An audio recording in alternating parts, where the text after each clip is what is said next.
What's up, guys? I'm Tyler Casey, and this is the 10th episode of Wolf Talk. Today, I'm sitting down with Justin Odisho over Skype. If you guys aren't familiar with Justin Odisho, he has a YouTube channel. He has, most likely, if you've ever looked anything up online, he has tutorials on Premiere and Photoshop and lots of useful stuff. And he has a bunch of new content as well that you guys might find interesting. He's getting into new different types of content like reaction videos to popular music videos on YouTube. So I think that's some new type of genre of content that you guys can watch about music videos. So yeah, glad to finally get you on here and talk to you about some stuff, man. Thank you for having me. Yeah. And I like the name of your podcast, Wolf Talk. Yeah, you like it? Yeah. Yeah. Mine is hard. Well, mine just sucks. It's the Justin Odisho podcast. Yeah. And it's double hard because my name already has show in it. Yeah. Because a lot of times it'd be like the so-and-so show or the Oprah Winfrey show. Yeah, but mine's like the Justin Odisho. I know you've been show. joking. You've been joking about making it the Justin Odisho show, or are you just gonna keep it show? I ditched that one. No, I'm just gonna keep it the podcast. I'm just gonna keep it the Justin Odisho podcast because I can't think of a better name. Gotcha. Do you have more podcasts? But it works. Yeah, no, it works. Do you have more podcasts coming soon? Yeah, I've been trying to lock down a few interviews. I'm back home in Michigan now, so it's much harder to find more people. Not to say there isn't cool people around here, but I don't know, just with what we do, video and film and video editing and that kind of stuff is definitely, there's hubs in New York and LA. Yeah. I mean, just California in general. I mean, I know you're from the Bay, right? Yeah, I'm from the Bay Area. Yeah, that's why I kind of started one, because there wasn't anyone really doing the stuff out here in the Bay Area.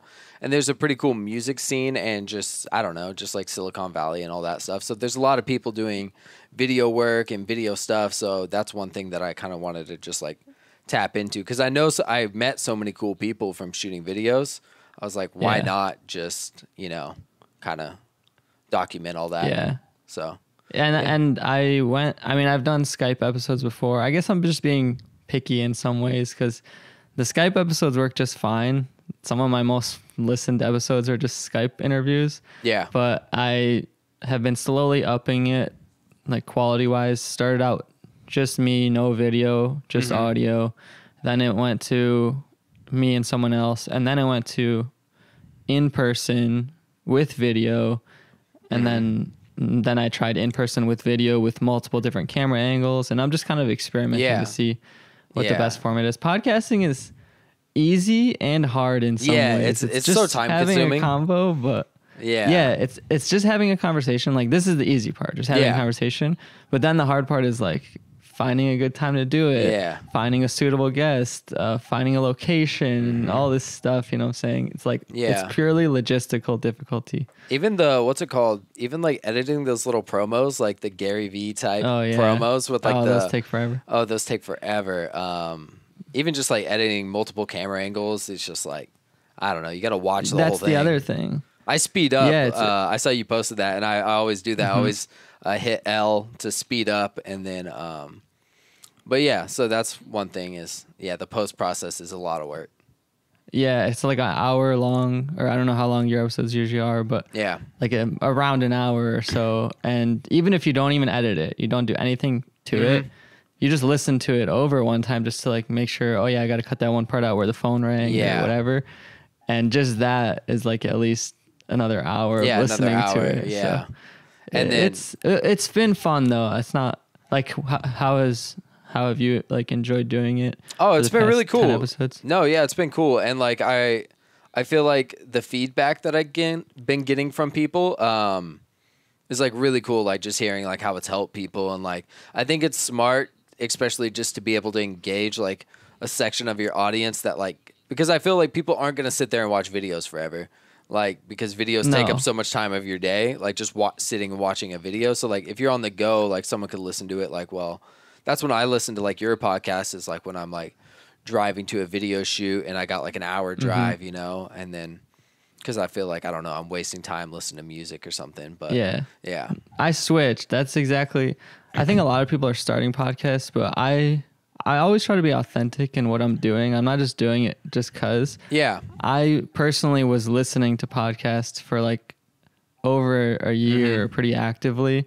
Like you said, when I'm in the car and sometimes if you're driving for an hour, yeah, you can listen to music for like 20 or 30 minutes. Yeah, it gets very old. You're driving and then you have to pick the song and then the next song. It's like sometimes you just want to set something on that you know is going to entertain you for an hour and you might learn something. Exactly. And there's so many good podcasts out there. Like obviously Joe Rogan does like every single day, like hours and hours with every person you can imagine, like Elon Musk and all these people. But there's also like, even when I'm not trying to learn anything, there's funny conversational podcasts. Like I love listening to the Joe Budden podcast and they just like talk about hip hop and current events, but they just kind of it's just three dudes having a conversation, just clowning around. And I don't know, none of my friends listen to podcasts, and we were driving home from Chicago the other like month, and I tried to like put a podcast on, and they just didn't get it. I was like, I guess. But I feel like it has to be something that's like you're interested in as well. Like it has to be like your niche. Because like if you were to put like if someone was like really into like race cars or something, if you put like a NASCAR podcast with their favorite, you know. So I feel like it just has to be like your thing. And it's like a solo experience. I tried. I don't think that, like you can go to the movies with people, but you can't really listen to. I don't know. Does anyone out there listen to podcasts in groups? I don't know. Let us know. Well, they do live. Like they do live podcasts. Yeah, and people pay to like go watch. But those are fans. Yeah, those are fans. I don't know. It's been fun, and I've been hearing. I mean, just the other day too. It's like Halloween. It's Halloween tomorrow. We're recording this the day before. I went on one of those haunted farmhouse things, and so we went in this big group, and just this random girl was telling her friend how she was listening to this podcast the other day and she heard this, and I'm like, that's interesting, because here's a girl who probably doesn't have like a YouTube channel or is into any of this stuff, and she's listening to podcasts like as if it was like a TV show that she likes or Netflix. But I don't know, it's very. Yeah, I feel like Did you expect that we'd be talking about podcasts for this long? No, I didn't. No, we could talk all day. And I was going to ask you too. I wanted to get to this. Yeah, I think the age as well of like kids like who listen to podcasts, it's getting younger and younger, and I think that's cool. Especially like I prefer podcasts. I hate reading, and I know you read a lot of books. I don't know. I just never been good at reading, and so like definitely like a podcast is a great way for me to obtain information. I would just really have to be interested in what I'm reading.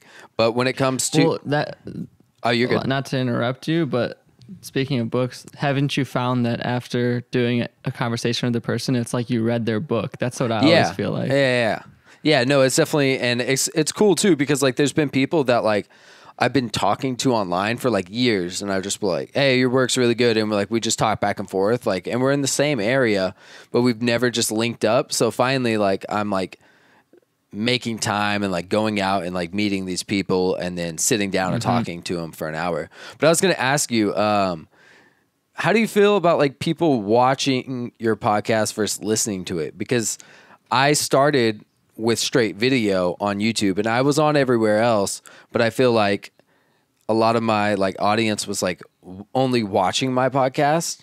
And I just like that's not the point. Like I want people to like listen to it in the car. Like the video's there if you want to, but I don't know. I was just wondering what you thought. Yeah, I put it up on both. Well, I don't really feel any type of way about it. Like you could listen to it however you want. And sometimes like with podcasts that have video, I do like seeing what the room looks like and seeing what the people look like. For example, if Joe Rogan's on and I'll just be like getting started on my day, just like cleaning, like making my bed even. Yeah. And I'll just have it on. Like I'm not strictly sitting there watching it for 3 hours like it's a movie, but you know, I'm glancing at it. It might be in a tab in the background, or I might watch it for a couple of minutes and then just browse or like do other things. But I have found that people that listen on like the iTunes app and like podcast specific apps do listen for longer and are more engaged. So I feel like people that know what's up, like they know their routine, they know they're going to get in the car and refresh for new episodes and like listen to something. That's the people that engage the most with it. And sometimes the YouTube audience, because I have so many different things going on my channel and different series, I feel like it almost kind of hurts me in a way, because sometimes I'll post a podcast and they definitely they have the smallest engagement probably view wise on my channel, but the few people that do view it, I get like the longest messages on Instagram from it. So it's like more fulfilling to me either way. And I see promise in it. That's how I felt as well. Like I felt like when I got like even like 400, 500 views on a podcast, like, I don't know, I just got hella excited about that. Cause like, it feels amazing. Cause it's just like, I don't know, like when I first started posting them and like, we do like a secret message at the end or something. Like I had YC on and he put like a free promo code at the very end for like everything in a store. And then like just all the people who actually listened to like the middle or the very end. I just thought that like when starting out, that was really cool just to see. So it was like, it was cool. Yeah. When someone listens for like 50 minutes versus watching a 3-minute video. Yeah, exactly. It's different. Yeah. And a lot of times when we make content on YouTube, it's revolving around something else. So like I know if I make a video watching the new Drake and Travis Scott video, I know it's going to get hundreds of thousands of views, but I don't really feel any type of way special about that. But if I get a podcast that gets 10,000 views or listens, I know that that's completely organic from scratch material that like people are just sitting there to listen to me and the guest. And so I don't know, to me it just feels more fulfilling in a way. But what about the new Drake and the Travis Scott Sicko Mode editors react? Did you get, I'm sure you got some type of gratification from that just because like, I mean, I wanted to talk about those. We could talk about them right now. So you're making these editors react videos and I feel like it's like, they're similar to reaction videos, but I feel like it's better because you're more specialized in a field. Like you're pairing something else with it. Like reaction videos are on their own. Like, okay, I'm just going to react. Maybe that person's funny. Maybe they have, but you have like a certain expertise that you're bringing to the table where you edit videos and you're going to talk about just the editing and the overall filmmaking side of it. So I think that's pretty cool. Yeah, I think so. Reaction videos is like a touchy subject almost because it's something I never wanted to. I really, if I was gonna do it, I didn't want to do it like in a certain. I wanted to make sure I felt, I don't know what the word would be, proud about what I'm putting my name behind. Like I didn't want to be ripping anything off or doing anything a disservice, and so not every video is super video effect heavy. So that's why like. I could just be reacting to every single new popular trending video. Like Drake just had another one with that Spanish guy, Bad Bunny, I think. That one has like 100 million views. It's like, well, I'm not going to react to that one because it's a pretty traditionally shot video. I guess you could talk about like the directing and the choice, stuff like that. But it's a pretty, like, it doesn't have like special effects or editing effects or things that people notice. So I'm not just, I mean, I could, but you get what I'm saying. Yeah, you're doing things that people like. I just watched the one, it broke down that the effect where like it's like the Hitchcock effect. Yeah, the Vertigo. Yeah, the Vertigo Hitchcock type effect where it was Travis or Drake and then there's like the parking lot scene and they showed they showed step by step on how to do that. So it was pretty cool. Like so now, I mean, I've seen a lot of channels kind of like realize that people are interested in these. I mean, I've thought about it for a long time. If you've been following my channel, I used to do the breakdowns. This is not like I did this and it just started working. I've been doing the music video. I realized that people were interested in the music video type of, not like everyone, but a large part of people like the music video type of effects. So then I thought, let me do some effects from popular videos. So I started doing that over a year ago, but I called them music video editing breakdowns. And then I even tried live streaming, like reaction breakdown. And then I started seeing these videos on YouTube pop up that were like, producer reacts to this beat, or the one that really sparked me. There's this guy, he's a singer, or he's like a vocal coach. And he was reacting to singers. And it was actually really interesting even for me to watch, even though I guess singing is cool, but like I'm not trying to be a singer. But like he was listening to like performances and pausing it and like giving his take on like the vocals and this and that. And his channel was really taking off. And I was like, I could like use that same spin on it for what I do, this type of profession, because there's all these crazy visual effects and people are noticing it more. You ever go in the comments on one of these new videos, it's always like a stupid meme about editor, what do you want? Artist, yes, or whatever.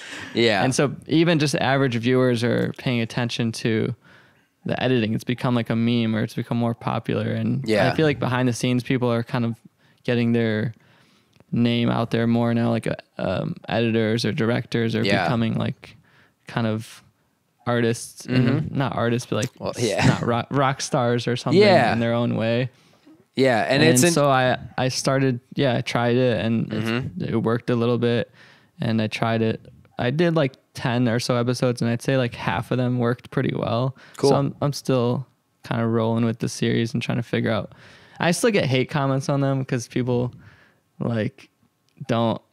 people have the preconceived notion of what a reaction is, and they're like, stop pausing it so much, or just react to the video and then explain after. And I feel like it's a lot of 12-year-olds that just are used to the typical reaction. I've watched reaction videos to like some music videos that I've shot that have gotten like a lot of like millions of views. So like I'll watch it, and then like the ones that I hate the most are where like people just like watch the video and they're like, all right, I'll see you guys tomorrow. And it's just like, we just like watched the video with you. Like there's like, I like the people who at least like talk about it and then like pause every now and then and like explain like what just happened and then go back.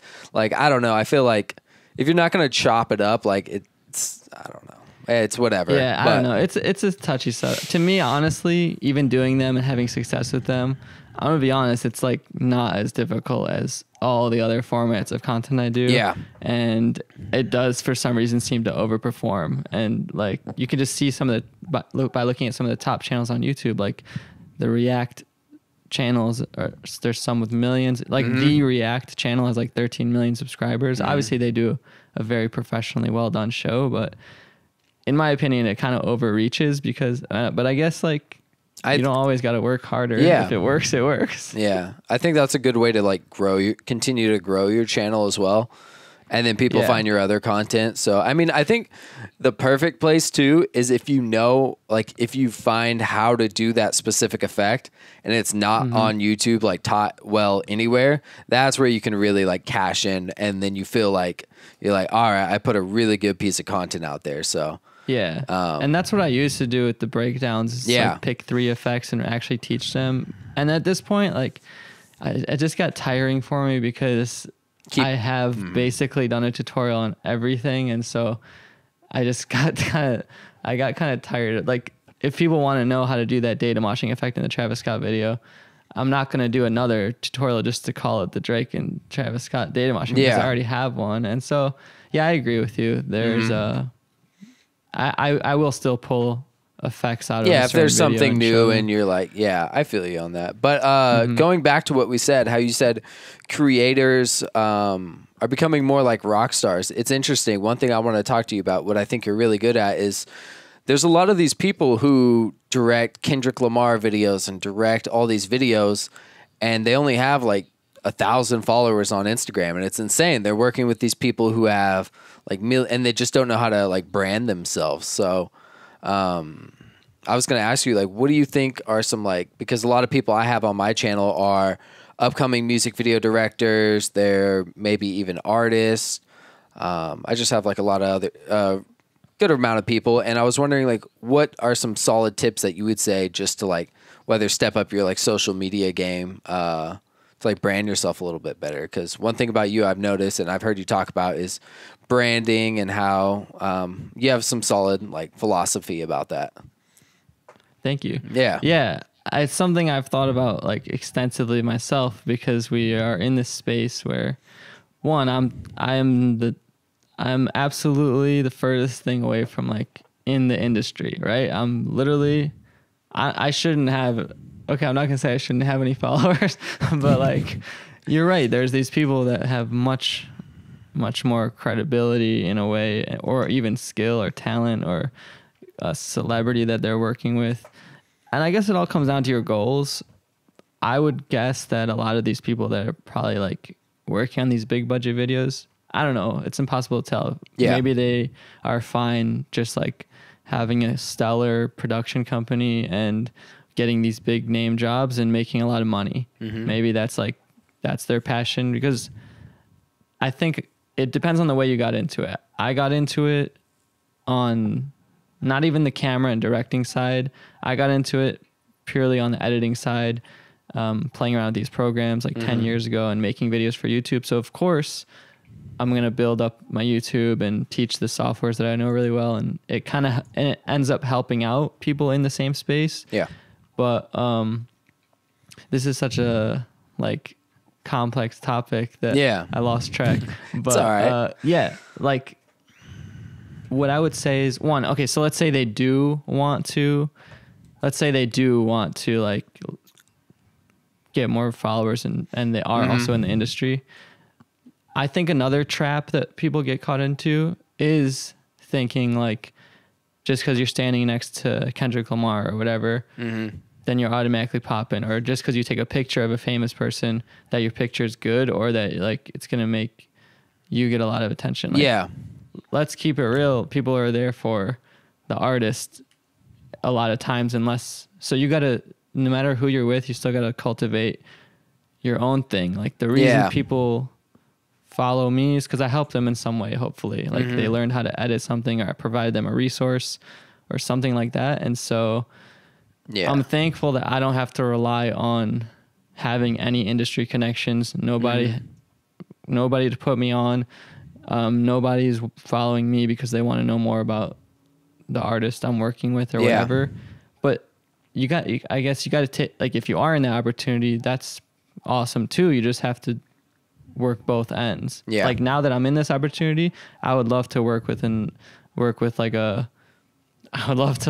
Travis, or work with a whatever, or just, have tie. I'm not saying I don't want to have any industry ties, but I feel like you gotta grow your own and work with others in a way. But I guess it's hard because if you're on the job making videos for these big budget people, maybe you don't have time to sit there and also do YouTube. Yeah, gotcha. What do you think about everything that I just spewed out?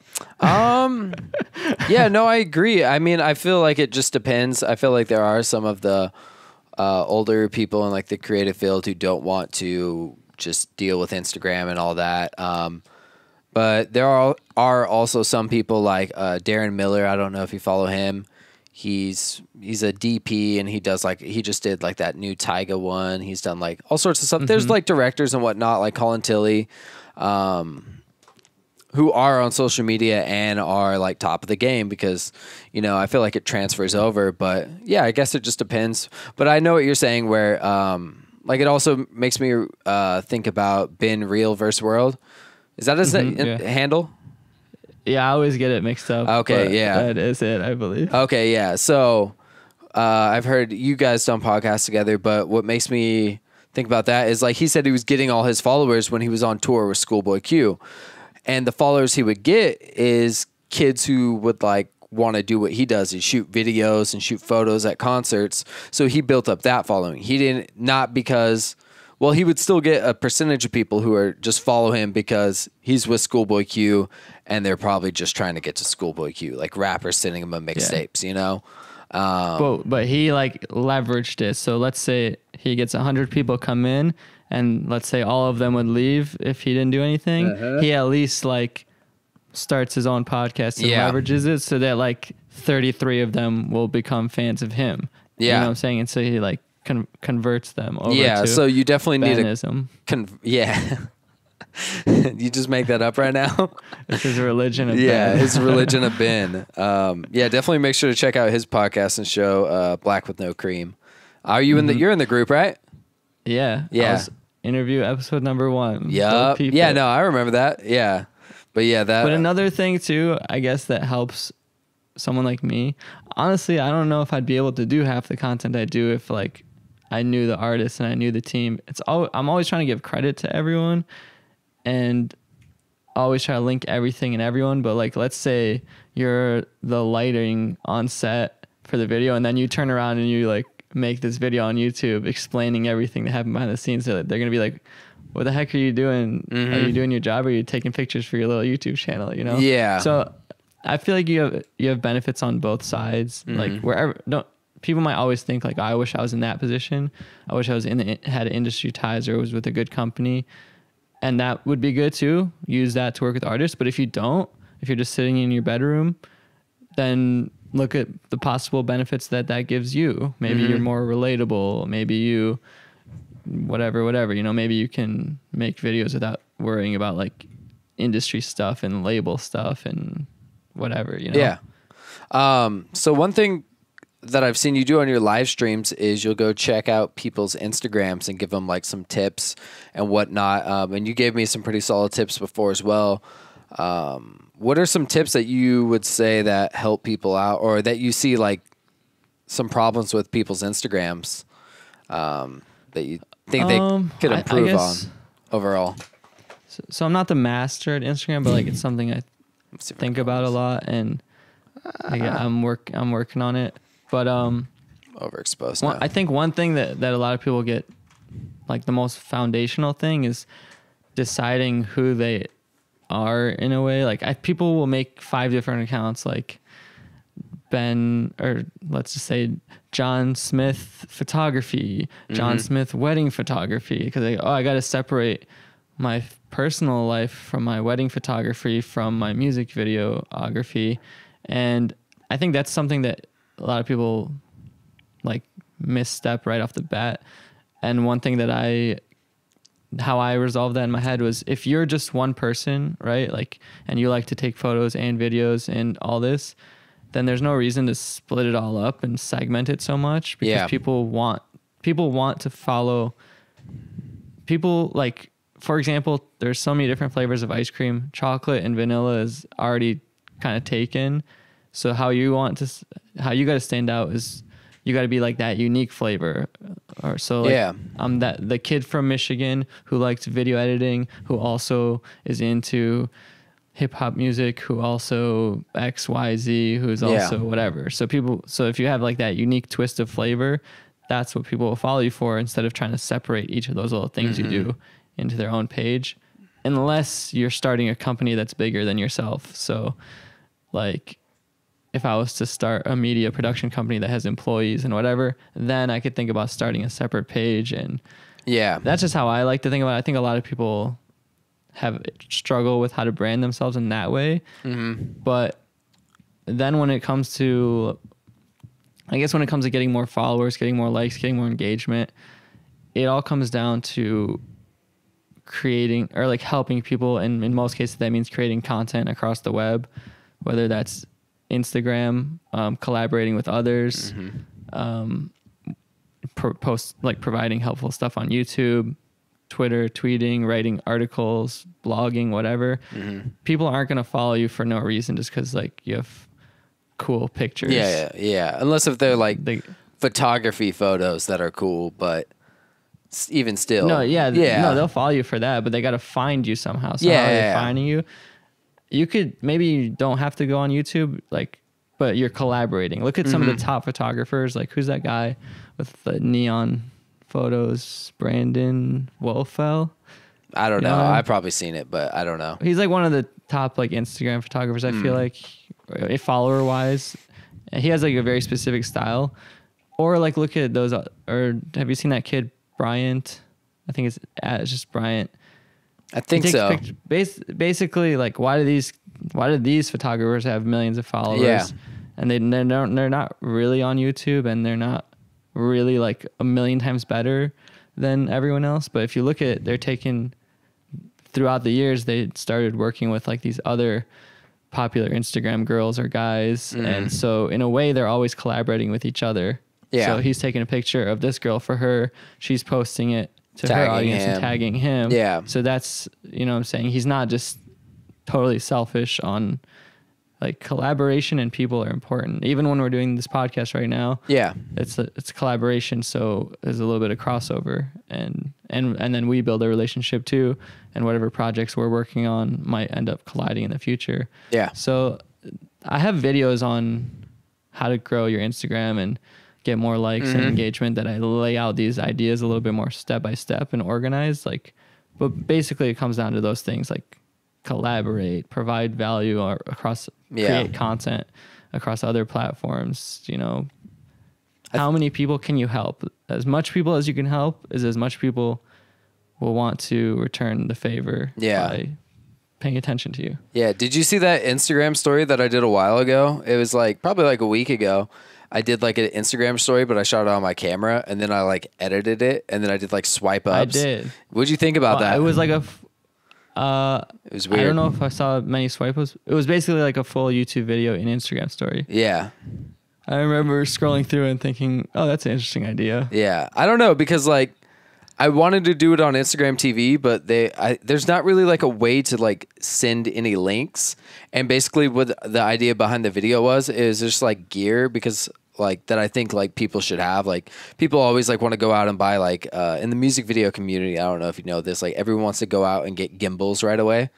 Like gimbals are the big craze, but like there's tons of gear that you can get before a gimbal that like are just going to boost your production value. So I kind of just like went through and like listed like 10 things and then like every 15 seconds or so, like I'd have the swipe up to like go get it. So tried something new. Yeah. A lot of people liked it though. So it took a long time to make, but it was cool. Yeah. It's like people at the end of the day, it's what's in it for them kind of. They're not following you because you're super cute or funny. I mean, they might be. Yeah, maybe like, that's the not whole, for me. Not for us. Yeah.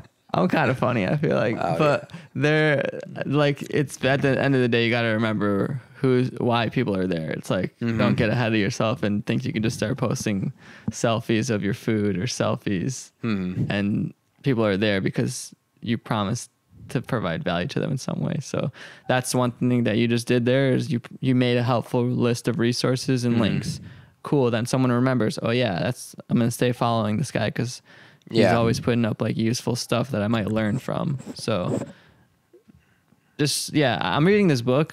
It's called, speaking of reading, it's called Influence. It's like an old book by some doctor, but he lists out like the 7 rules of influence, I guess you could say. I think it's an older book, but one of them is reciprocity. And it's basically the idea that it's human nature to reciprocate. So if I do you a favor, if I keep doing you favors over and over, it's just human nature that you feel like you owe me something. No, definitely.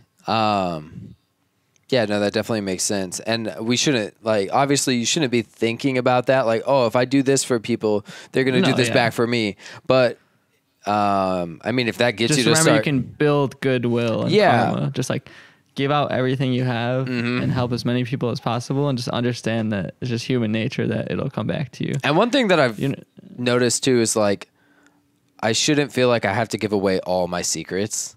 Because like as music video shooters and whatnot, people like always want to know your secrets. And like I'll give away a good majority of them, but like after a while, like everyone was like bugging me about like the specific thing, and I was just like, I don't really want to share that, you know? And like I don't know, I just feel like after a while, like I don't have to share absolutely everything. Like I do need to, but then again, like I've heard like give away like everything, and then it'll push you to be more creative in the long run. Yeah. But it depends. Like I don't give away. I give away most of everything, but I still sell some stuff because like it's if I can't make enough money to like sustain the business, then I can't do the other 99% of stuff that does help. So not necessarily like do as much as you can. Obviously, there's some stuff where maybe you can give it away for a good value or at least offer it up for sale or something. You're still giving it and still offering it as a product. There's still business sense involved, but I mean, cool. You get, I mean, there's always personal stuff, you know? Yeah. How do you feel? Although I do feel like sometimes, what if I did just give away everything for free? I feel like maybe that would also like provide a lot of traction in itself. Yeah. Like this upcoming pack that I'm releasing, this Super 8 pack. I know I'm going to sell it because I spent a lot of money investing in it. Yeah. And it's going to be pretty affordable. It's going to be like the price of one roll of film. But like, what if I did just give it away for free? I feel like that could be valuable too. That would be super valuable. What you're looking for. Yeah. So I guess at this point, I always buy those too. I used to like go into YouTube and just like look at the free ones, but it's so annoying, like just going through all that crap. Yeah. Like I always just end up paying for it. And just like, I mean, I feel like the copyright on those, cause like, I don't know.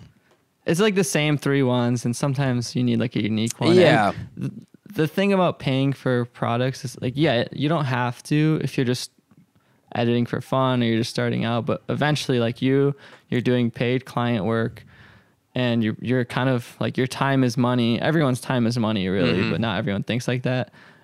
It's like, sure, you could spend $50 on something instead of searching for 5 hours for like the free version and wasting your whole day.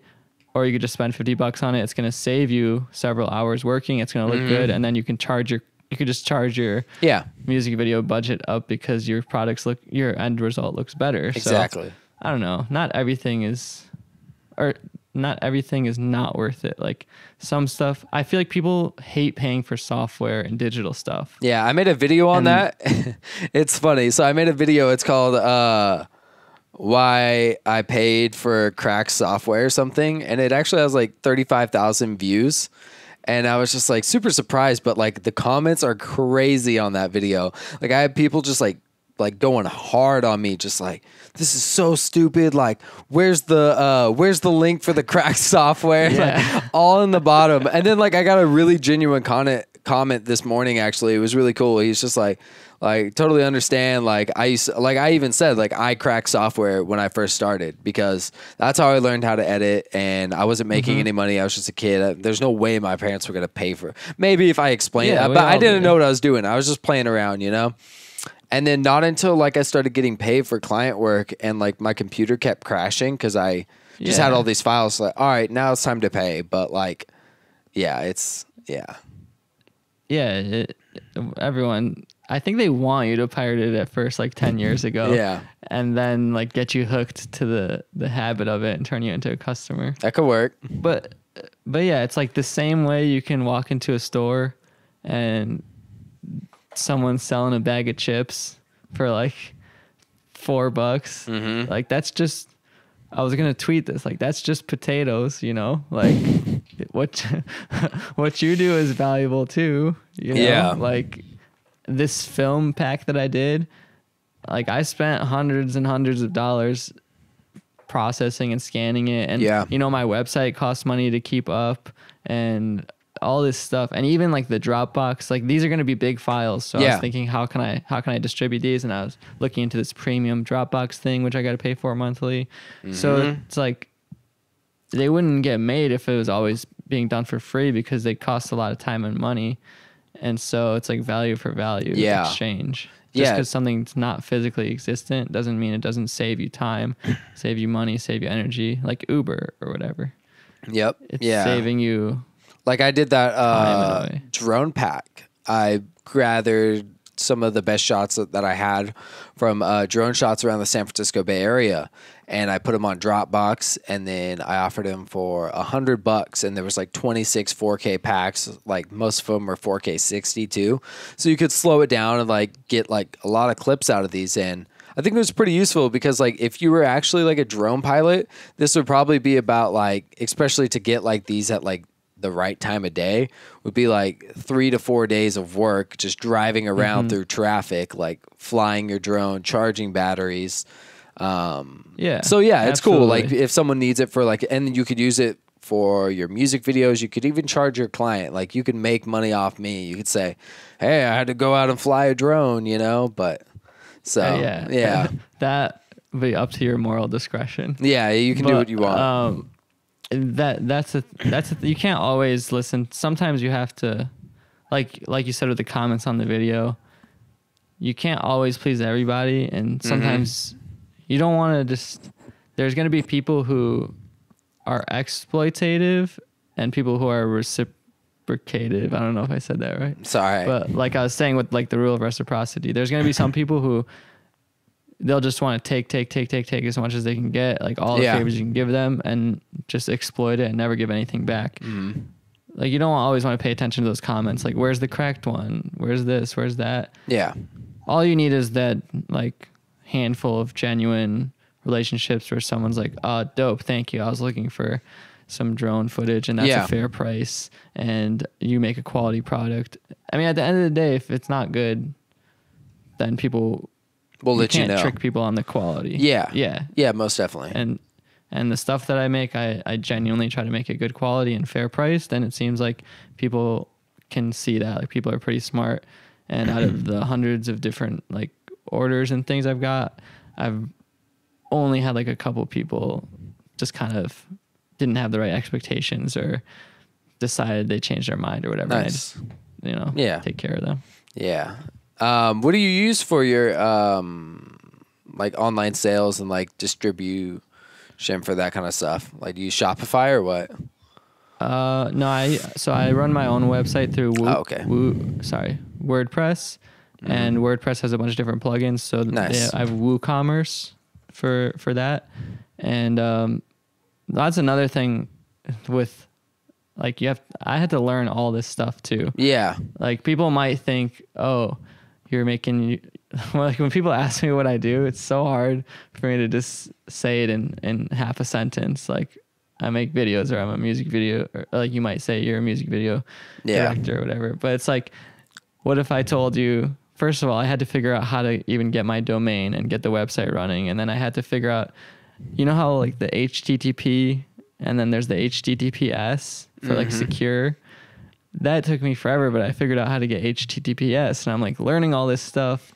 That's all administrative stuff. Yeah. So I'm doing everything on the back end and everything on the front end. And I think that's one thing just to keep in mind for people if they want to do something similar, or they're just wondering all the stuff that goes into it. Like, yeah, I make the videos and I edit them, but I also got to figure out how to get an affiliate code going on the website, or how do I even offer coupon codes? Like, how do I make it so that when they spend $100, it automatically will give them 10% off or something like that? Yeah. That doesn't just happen. It like, I'm sitting there looking up tutorials myself. Even just like typing the descriptions, making the thumbnails, like all that stuff is just like, it all adds up. Yeah. And I'll say this job, or whatever you want to call it, this whole doing that has transformed from YouTube and taking it full time, it's been the most like my favorite thing I've ever done. Yeah. But it's definitely not been the easiest. It's been the funnest, if that's not a word. It's been the most fun. But it's also been the one where I've learned the most skills. And I look back on when I used to work retail and I used to work sales or hospitality, and I used to think that what I was doing was like, man, I don't want to go to work today. This is like so freaking annoying. And now I look back on it and I'm like, what? You're telling me all I had to do was make sure that my little shoe section in the back was organized by size, and just greet customers and bring them the size they want. And there was other stresses on the job, obviously, but I was like, what was I stressing out about? You know? Yeah. But yeah, I think that what you're doing and what I'm doing, we're cultivating so many skills that even if all of this did crash and burn, I don't know how the longevity is, that my resume or skill sheet or whatever we want to call it by this point is like so crazy versatile. Like I can make your website, I can set you up for e-commerce, I can do your video editing, I can teach you how to grow an audience, blah blah blah blah. Yeah. And hopefully I even feel like you could go in. No, up. That makes definitely, like I was thinking that actually today. Like I looked at a music video, I was like it was like the last like big budget music video I kind of did in a while, and I was just like, that was insane. Like I directed that, I came up with all the ideas, I produced everything. So like found the location, planned everything, told everyone to be there, did pretty much all that, got all the props together. Then I directed, and then I kind of did some like DP, told like, not as much. I had a DP and like he did all the lighting and whatnot, but then I did all the editing as well. So like that's a lot, and it's a pretty high quality video for like the budget I had, and I've done that quite a few times. So I was like, that alone is cool. But even what you were saying, like all these skills that we acquire, like I took a Photoshop class in community college, and like I don't know, I just kind of took it because I think I needed it for like an art class. But honestly, that's been like the most useful class, because like I use Photoshop like every day in Premiere, just whether I like doing titles in Photoshop a lot of the times, and then also just like thumbnails, and then even like Instagram promos for music videos. There's tons of stuff that just like, I don't know, there's so many skills that like even you could go into client work. Like, let's say there's no more YouTube, but I don't know why I don't know. But like, let's say you could go into client work. That's what I'm saying. Like if you want to shoot real estate videos, or do whatever you want. I don't normally do client work, but just today and I've been picking up a little bit of this one dude. He likes, or he has his own podcast, and he wants me to make his visualizers. Nice. And like he pays me great because he saw my tutorial about visualizers, and because I have my own podcast and I know what it's like to make those little Instagram things. Yeah. I knew I had that skill, and it was not too time consuming. It was paying me something that I thought was worth my time. And so I've been making these snippets for him, like these little 1 minute like caption and visualizer things. Yeah. And that's because I built the skill set from doing projects for myself. So I guess what people could take away from it is like start doing your own, or not doing your own, but like do those projects, start working on projects, do things, and you'll naturally start to build up all these skills that you probably never would have imagined that you needed to know. And what most people might be really good, like we were talking about earlier with the directing and the producing, the special effects, there's a whole nother skill side on the whole other half that doesn't matter really like how good you are. Are you good at building an audience? Are you good at talking to people? Are you good at answering DMs? Are you friendly? Are you open-minded? Like all these things. So consider that is equally important depending on if that's what you want. And I feel like there's certain skills that you're going to learn that you're really good at. Like, okay, I could kind of do this better than average, right? Like making a visualizer, making a thumbnail, making a website. But then there's going to be other skills that you should probably hire someone to do eventually, you know? So I just kind of notice that sometimes people try and be a jack of all trades, and then they spread themselves too thin. But you just have to find that. I feel like you have to find that happy medium of like, okay, I'll do everything but this. Like I'm probably going to stop making Instagram promos for my podcast. Yeah, absolutely. Those kind of kill me. But yeah, sick. I got some questions, so we'll get into those. Got a few questions from Instagram. I agree with you, by the way. Jack of all trades, yeah. Yeah, like I do it, and I can see how I could definitely be double my progress or growth if I would just sit down and start delegating certain things that either I could put my time better elsewhere or I'm not the best at. And I did for the first time, like have someone help me edit something for someone else. It was like something else, not even for my channel. I just helped someone else and kind of like middlemanned it. And I was like, that was kind of awesome that this dude was editing. I was just paying him. And then I had free time to do whatever else I was working on. But yeah, no, it's sick. I paid someone else to edit a music video and it was awesome. I was like, so good. I was just like, I had all this red footage. It was like, what was it? It was like 500 gigs.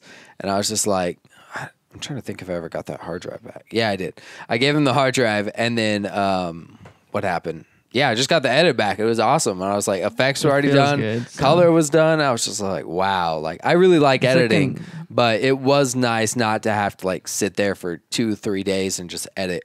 So, yeah, I guess you got to build up to there too, right? Like, yeah. I've edited my own. I've done everything myself for like the first 800 videos or whatever, first 10 years, whatever. Now, if I wanted to, I could start delegating things, and I should, to be honest. You see people you see these channels that are multi-person companies that are growing much bigger than just like the one person, just because two is better than one, three people is better than one. But I guess you do gotta pay your dues and then build up your resources. And now, even though I am such a capable editor, it might be hard for me to like let go of that control. Like I can do it the best. Like I probably would like my little touch on it, but find someone that you trust and you can like delegate certain. You have to let go of certain things if you want to scale. That's the only thing. Definitely. But that's a totally advanced topic that people will probably like figure out once they get there. I still am struggling with it, letting go and just figuring it out. Yeah, and sometimes I think teams work as well. But let me get into this first question. Shawnee to Tsunami 300. What is Justin Odisho's purpose? That's not really. And then he answered the question for you. He said, one of the most helpful YouTube channels out. Much love. Or maybe I that's think not he your means purpose. like, Yeah, I I think think he means like, what's my mission? What's my purpose? yeah, what's your And purpose? Yeah. thank you for the question. And I think I would say like my purpose, my mission is just to share and help as many people as possible with what I basically it would be to help my younger me. Like what would 12-year-old Justin want or need to see? And even help myself, even help my current me. I just want to be able to share things that I'm genuinely interested and like learn something about, or there's a community that I want to be a part of the community too, and like have my like just learn from other people. Like what we're doing right now is exactly what I enjoy about what I do. Is I get to be a part of it. Like you live in 3,000 miles away from me. Yeah. I would have never known you if it wasn't for that we both engaged in this content that we do. So that's my confusing your purpose. I'd say no, but I like what you said about like the younger you, because like when I was starting shooting music videos, I couldn't find any like content on this, and now there are a lot of people. Like Jacob Owens was one of the first ones like who I saw was like really doing it, and he was making money, and I was like, this is sick, like I want to try this. And then it was just 3 years ago, and now I'm shooting music videos with like budgets and stuff like that. So I definitely want to like, I don't know, show people like some of the things, like let people know about the mistakes I made and that you probably shouldn't do, and then things that like have been really valuable for me. So yeah. I want to be the teacher and the student and just do something that I enjoy and be able to make a living out of it and have an enjoyable life and help others too. That's and tight. Help people around me. But favorite YouTube channels, did he ask? No, he said he says you're one of his favorite YouTube channels. Thank you. Much love. All right, Lucas. I'm bad at names. Are you good at names? I'm not going to make you read it. Kind of. Lucas Zambarano Films. How was the transition to having a part-time job or a full-time to doing videos, full-time YouTube? It was like a gradual one, but there was a certain point where I had to take the leap. It was definitely like, I would compare it to juggling. Like I had 3 balls in the air of school, work, and fun, like YouTube stuff or whatever my passions are, creating, let's call it. And I had to learn how to juggle. So I slowly, like, I let my grades slip in certain math classes and things like that. I slowly I went to like more part-time work. And then in my head, I kept thinking, if I put my mind to something for these 8-hour shifts that I'm doing, which are killing me mentally, they're so not physically tough, but I just hate doing it every day.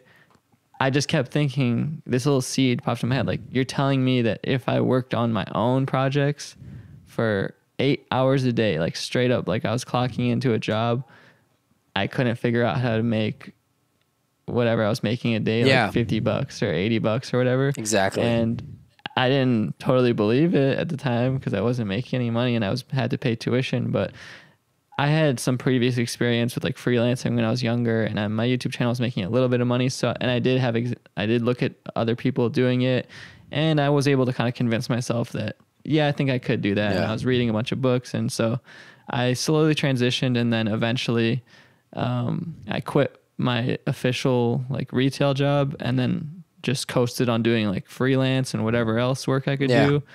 And then that kind of, I was doing the social media for this like local drink company, and that was like fine. This is like paying me just as much as I was at retail, and I'm working my own hours, and so I can not fail at school and I can pay my tuition. And then that kind of went left too. And then I was like, you know what? Screw it. I'm not going to build up anyone else's stuff. I'm just going to do the same thing for myself. Yeah, and nice. There was a period of being broke for like a year. Definitely.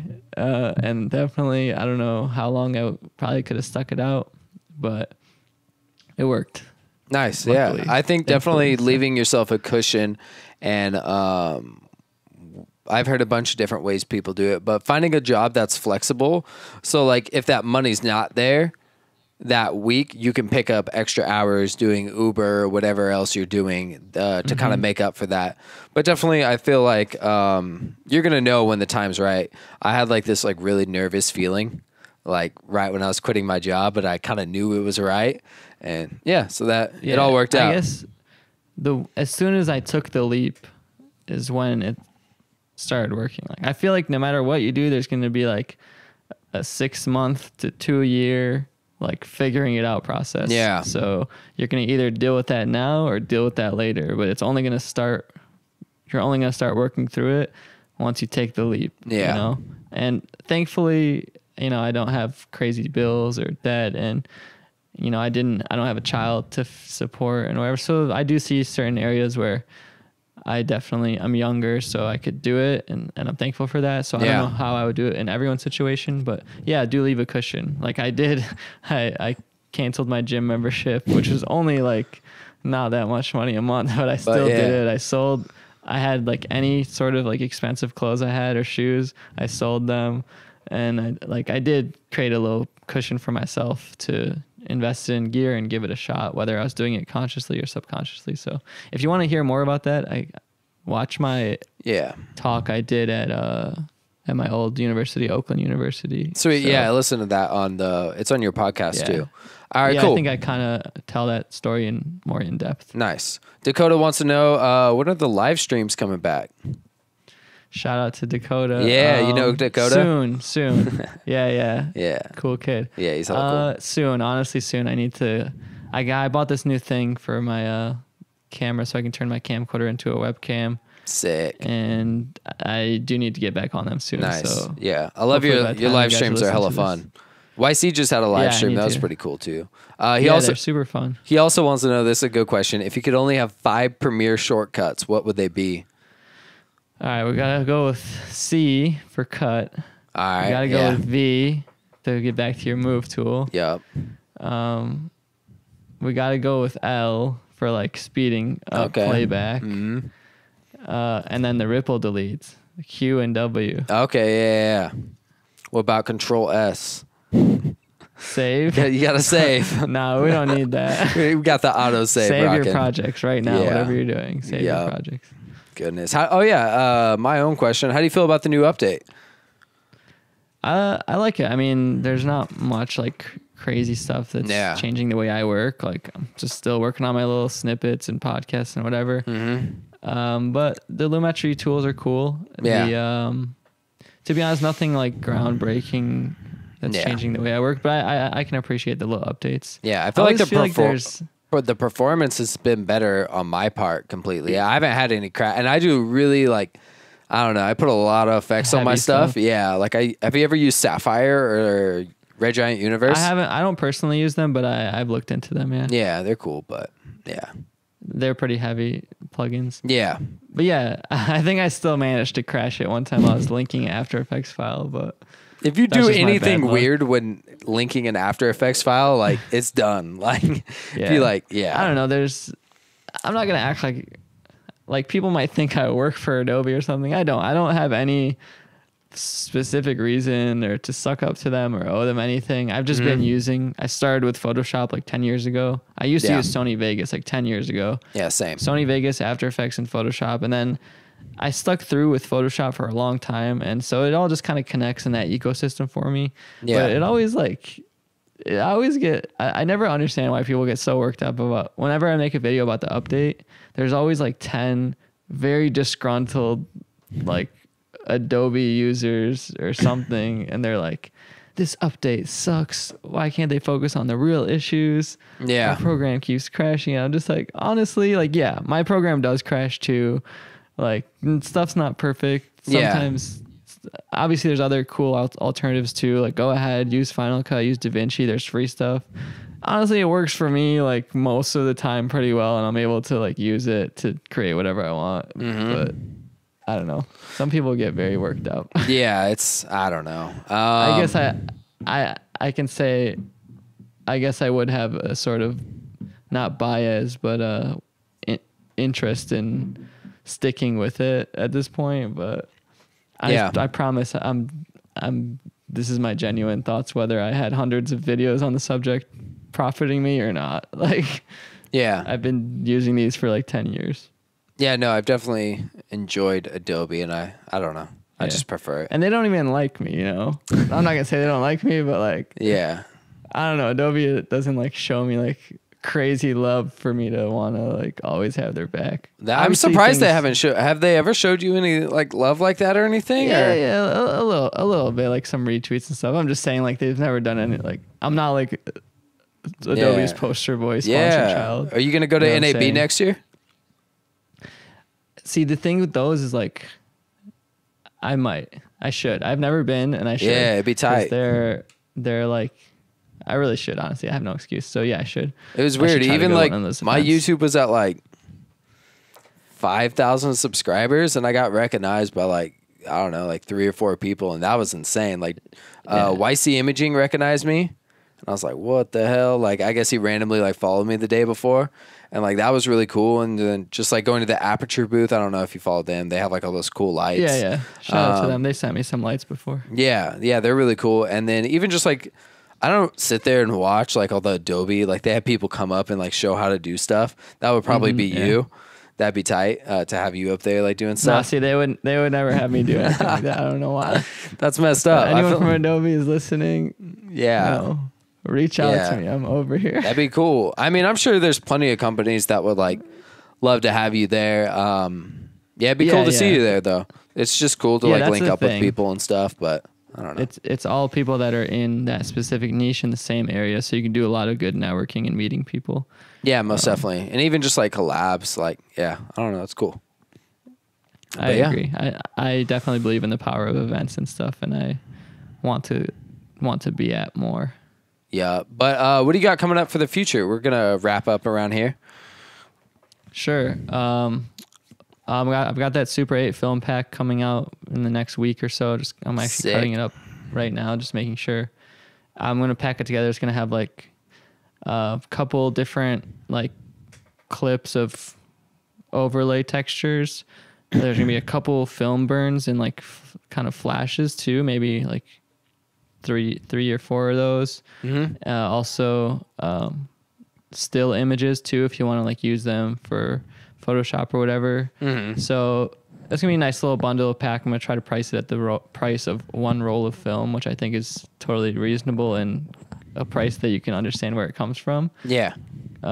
Whereas, but other than that, I'm trying to grind my way to 1 million subscribers, even though that doesn't really matter. And most of my viewers are non-subscribers. It's just a personal kind of milestone that I've always wanted to reach. Yeah. And so I'm always working on different series on my channel. So whether that's trying something new, like the video editor reacts, and hopefully that funnels into people watching my other stuff. Like I had someone say, I just found your channel through the reaction, and now they started listening to my podcast and other things. So that's definitely what I wanted. Yeah. I do want to do more podcast interviews. Definitely want to collaborate, meet more people, go to different events. Yeah. And I also I've been watching a lot of movies. Mm-hmm. So I want to try this. I want to try a series that has to do with kind of like how I've been doing with music videos, but more like with movies, film or TV. Like, yeah, it'd be cool. Breaking down certain stuff. But I always got to worry about the copyright. But yeah, so as you can see, like 1,000,001 different things are on my mind. Cool. And if anyone wants to keep up with what I'm doing, just follow me on Instagram or YouTube or Twitter. Everywhere is at Justin Odisho. Instagram is the best place to reach out to me. I answer all my DMs. He means it. I really do. Or shoot me an email or something. Yeah. But I mean, I respond to DMs that make sense. Like if you're just gonna get to the point. I don't have the answer to everything. Yeah. So there's definitely a ton of emails where I go, I'm not sure, sorry. Yeah. But I do try to answer everything. Yeah, that's cool. Yeah. What's our code word gonna be? I don't know, man. That's all the way to the end. If you listen all the way to the end, I don't know. You're gonna comment roll of tape. Roll of tape. There you go. Oh, you saw my tape? Because Tyler's holding a roll of tape. What was I gonna say though? Or duct tape or something. Duct tape. Yeah. Comment duct tape below. I don't use this anymore. I use gaff tape. But oh yeah, I usually do a segment on here. I don't think it's gonna work for this, but it's called Invest in Yourself, and basically I just like whoever I'm interviewing, they make like a kit of like what they usually use. I'm pretty sure you have a kit.com though, so I'll probably just link yours below. I think, what was it, like your podcasting and the cameras and stuff you use? So Yeah.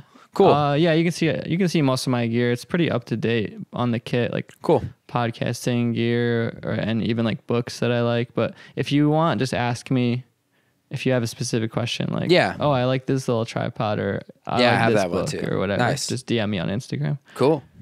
Sweet. Yeah. It was awesome to have you Awesome. on. Yeah, dude. Yeah.